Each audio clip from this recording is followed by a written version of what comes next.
होते काय प्रतिक्रिया आपली? काय आहे, आमसभा हे जनतेचं गाऱ्हाणं ऐकण्याचं ठिकाण आहे. सर्वसामान्य कोणीही माणूस येतो आणि आपलं गाऱ्हाणं मांडतो.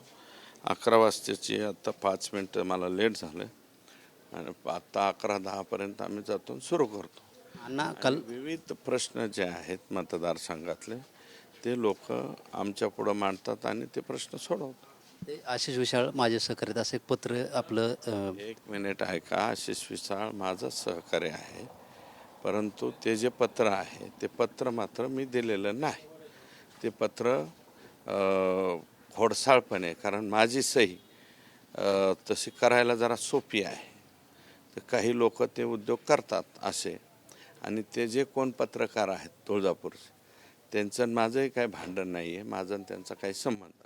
खोक्या भोसल्याचं घर पाडण्यासाठी वन विभागाने 7 दिवसाची मुदत दिली होती, परंतु त्याच्या अगोदरच त्यांच्या घरावरती बुलडोजर चालवला आहे. उद्याच्याला मी जाणार आहे, तिथं आमसभा आहे, तिथं गेल्याच्या नंतर बघतो. काल अंजनी दामले यांनी जे पोलीस आहेत त्यांच्याबरोबर होळी खेळतानाचा न्यायाधीशांचा फोटो ट्विट केला होता, त्यावर ते दुर्दैवी आहे. जर तसं काही असेल तर, पण ते खरं आहे का खोटं आहे याची थोडीशी चौकशी करणं गरजेचं आहे.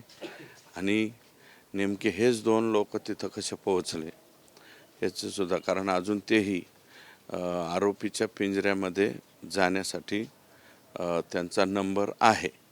कदाचित जज साहेबांना हे माहीतही नसावेत शेजारी पण, कारण धुलिवंदनाचं सण याच्यामध्ये सर्वच लोक जमा होतात. तसं आता लगेच डायरेक्ट कोर्टावरती ब्लेम करणं मला वाटतं चांगलं नाही. ओके. आपल्याबरोबर आता बोलत होते आमदार सुरेश अण्णा दसे, हे देखील आता आमसभेसाठी रवाना होत आहेत. जे पत्र जे दिलेलं होतं धाराशिव या ठिकाणी, तर ते पत्र हे खोडसाळपणाने दिलं असून हे पत्र मी दिलेलं नाही. तसेच जे न्यायाधीशांबरोबर होळी खेळतानाचा फोटो होता त्याच्यावरती देखील त्या न्यायाधीशांना ही गोष्ट जी आहे ती दुर्दैवी आहे अशी भावना आहे ती यावेळी यांनी व्यक्त केलेली आहे. कॅमेरामन अमितसह शीतलकुमार मोठे, TV9 मराठी, आष्टी.